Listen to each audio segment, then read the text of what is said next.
Nikki, thank you for the very, very nice introduction.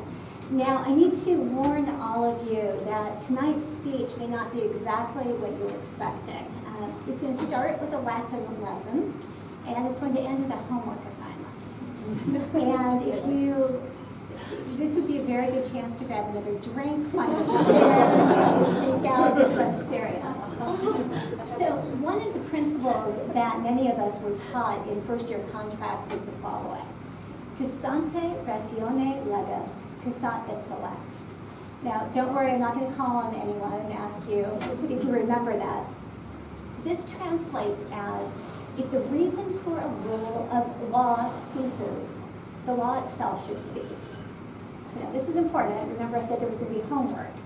So I'm going to say it again a little bit differently. If the reason for a rule no longer makes sense, you have to get rid of the rule. Now, I've been thinking about this as I've been hearing that all of you heard today about a lot of good advice about the workplace. So what I'm going to tell you about is some bad advice that I think is given out. In each case, the bad advice is given because people encourage new entrants to the workforce and tell them that they can succeed only by doing things exactly the same way that they've always been done. Now instead, we need to apply the contracts principle. And when you're given advice, ask, do you really need to change your behavior? Or is it the rule that needs to change? So with that in mind, here are my 3 nominations for workplace rules that I think it's time to get rid of. Rule number 1, don't be too nice. So I once worked with a young woman named Asha.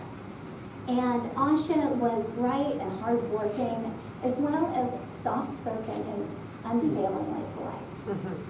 She was good at her job, which frequently required tough judgment calls and touchy situations. So after we both left that company, I was really pleased when she called me up and asked me to be a reference for a much larger job at a public utility. And when the chief operating officer called me, I eagerly jumped into a list of Asha's attributes. But the executive cut me off. I only have one question, the COO said. Is she too nice for this job? Now, as someone who was frequently advised early in my career not to be too nice, I found the question exasperating. Not only did I believe that Asha was successful in her job because of her polite, gentle nature, but I'm convinced that had she tried to come across as more direct, more assertive, and less nice, she would have failed miserably. Yet somehow the rule is that niceness can be viewed as representing weakness or ineffectiveness, while the opposite is viewed as strength. Now, this issue is particularly critical in the legal profession, where the adversarial nature of law is often used as an excuse for boorish behavior, where the term pit bull can be a compliment and nice can be hurled as an insult.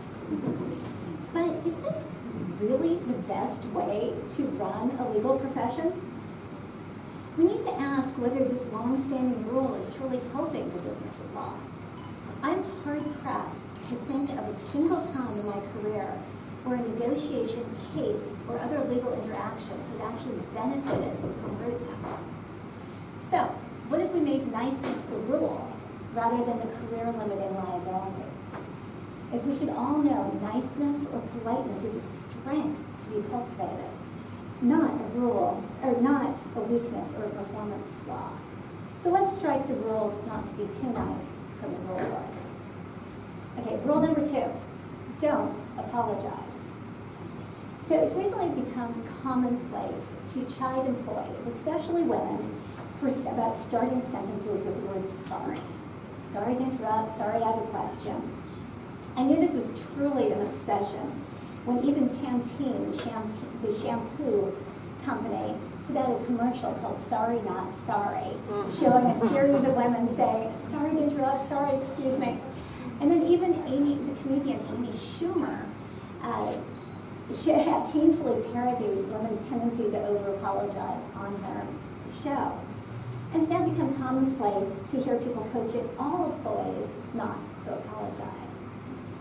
Now, as much as I enjoy the Amy Schumer show, and there's no question that some people can over-apologize, I want to make sure we're not falling into the same trap here that we do with admonitions not to be too nice.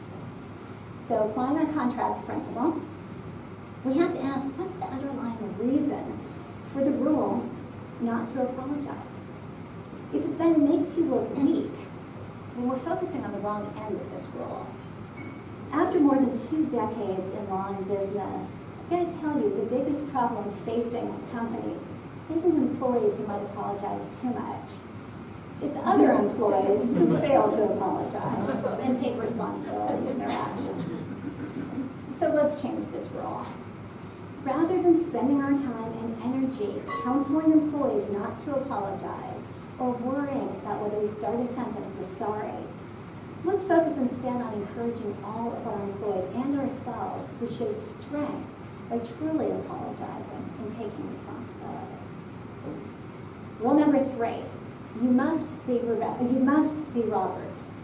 Okay, this is going to take some explanation. About 18 months ago, the Atlantic Monthly published an article called The Confidence Gap. The article posits that a common feature holding women back at all levels is a lack of confidence. It's an intriguing premise, and I thought that the article was both provocative and insightful. But one anecdote in the article continues to trouble me. It tells the story of 2 20-something employees, Robert and Rebecca, and how their work styles differed. To summarize the article, Robert was outgoing and brimming with confidence. Within months of starting his job, he was dropping by his manager's office spontaneously to bounce ideas around, make pitches, and share his thoughts. If his manager shot down his ideas, he'd shrug it off. He'd be back in a few days with more. Rebecca, on the other hand, who had been at the company longer, still made appointments to meet with her manager, always with a prepared issues list. Unlike Robert, she tended to be quiet in client meetings. She was busy taking notes. And she didn't blurt out her ideas. She wrote them up with a detailed analysis of the pros and cons. Now, the story continues, but the punchline is not surprising.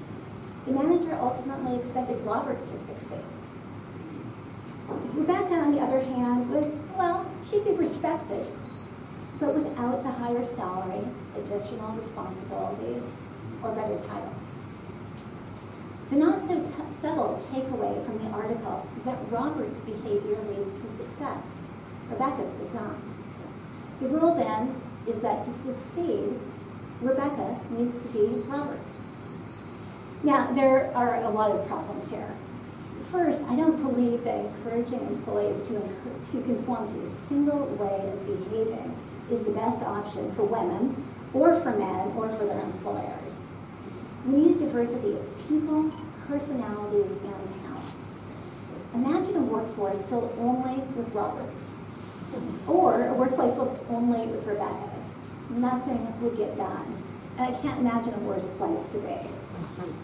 And importantly, while neither rule is sufficient on its own, nor is either rule more critical or more deserving of promotion. An organization that's overlooking the diligent behavior of the young woman described in the article is wasting a resource. The bottom line is that true success comes from authenticity. The men and women I most admire and who have climbed the highest are those who are genuine. This doesn't mean that they can't improve or change changes in their approach. They have individual strengths and weaknesses, but they use those to move forward. Ultimately, being an imposter doesn't work. So instead of mandating that there's only one way to succeed, the new rule is be genuine. So, presented you with my top 3 list of workplace rules for proposed repeal, and the new rules to replace them. It's okay to be nice, take responsibility, and be genuine. So what am I asking from you tonight? This is where the homework comes in. I'm asking each of you in this room to help me change these rules. Being a sworn member, or soon to be sworn member of the bar, brings all of us here a status, a dignity, and to respect that it's a powerful platform for change, a platform to make our workplaces and our schools more welcoming and more truly inclusive. So like the three rules, there are three short, I promise, parts of this homework assignment. First, I'm asking you to never, ever mistake niceness or politeness for lack of strength. And it's not enough to simply stop punishing people for being too nice.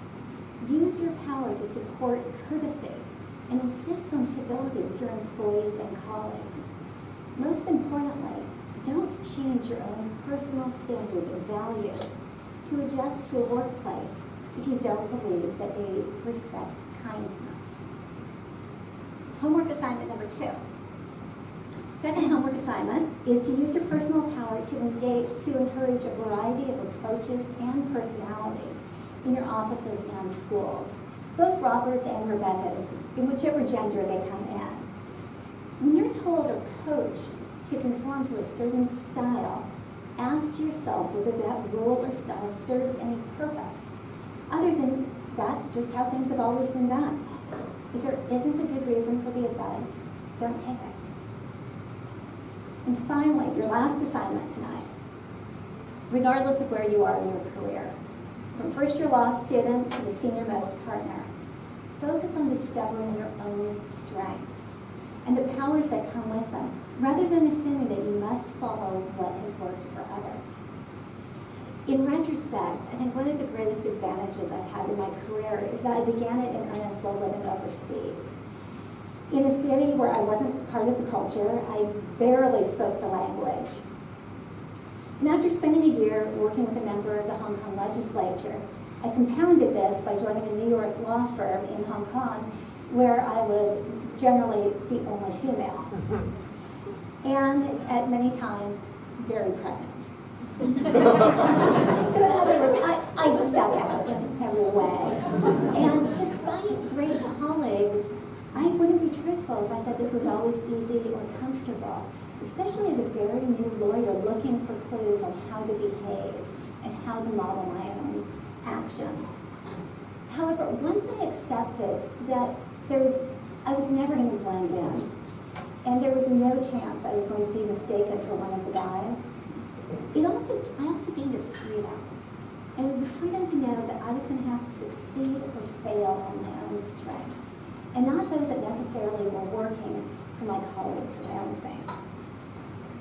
This realization has served me very well throughout my career.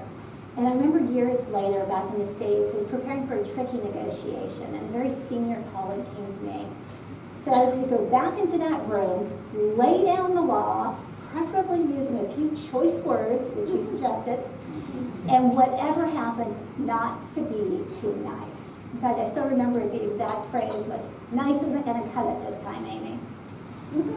So I heard him out, and then indicated to his utter dismay that that was in no way how I intended to handle the situation.